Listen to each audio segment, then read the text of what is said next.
guys, today we are going to do number system in which we are going to convert binary numbers into their decimal form, octal form and hexadecimal form.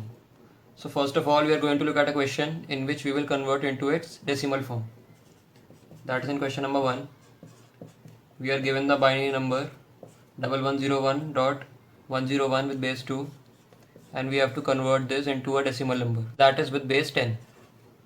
So guys, first of all we are going to write this number like this. Now we are going to multiply each digit with 2 which will have different powers. That is, we will here multiply it by 2 to the power 0. Here we will multiply it 2 to the power 1 and here with 2 to the power 2. Similarly over here with 2 to the power 3. Guys, over here we will multiply it by 2 to the power minus 1 because this is the decimal part, as it is on the RHS of the dot, that is the decimal. And similarly, and we will multiply this with 2 to the power minus 3. Now guys, we are going to take the sum of these products. That is, from here you will get 8, from here you will get 4 plus 0 plus 1, and similarly from here we will get 0.5, and 0 divided by anything is 0, and similarly over here we will get 1 by 8. Now on adding this you will get 0.5 plus 0.125. That is, on adding you will get 13.675 as your final answer with base 10.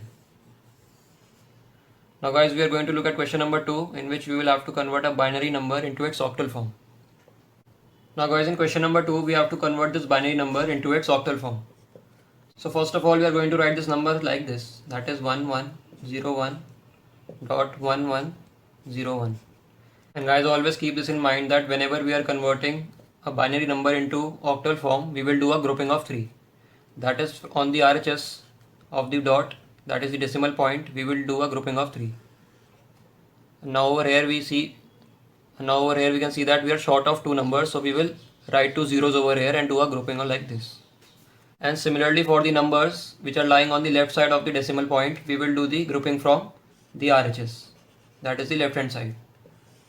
Now similarly here we can see that we are short of 2 numbers, so we will write 2 zeros over here and do the grouping. Now guys, over here we simply had to write its decimal form.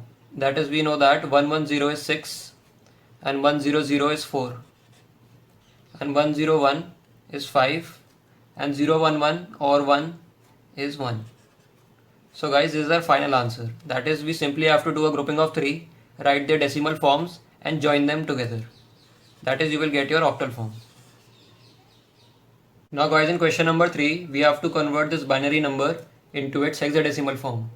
So first of all we are going to write this number as 101.001011. And similarly, and now we are going to do a grouping of 4. That is, for the part which is on the RHS of the decimal point, we are going to start the grouping from the left hand side. That is, we will do it like this. And similarly here we can see that we are short of 2 numbers, so we will add 2 zeros over here and do a grouping of 4. Now similarly for the part which lies on the left hand side of the decimal, we will start the grouping from the right. And similarly we are going to add 3 zeros over here. Now guys, we know that 10 or 0010 is 2 in decimal form and 1100 is 12. So we are going to write this 12 separately like this. And similarly for this, we know that 101 or 0101 is 5 in decimal form and this is simply 1. And guys, now you should know that in decimal form we can write 12 as C. So this is your final answer. That is, we have converted this binary number into its hexadecimal form. And guys, you should always remember that whenever you have a double digit number, you should always convert it into the form of A, B, C or D in order to get the final answer. So our final answer is 15.2C with the base 16. And guys, if you are new to Blazing Academy, please do not forget to subscribe and please share this video among your friends.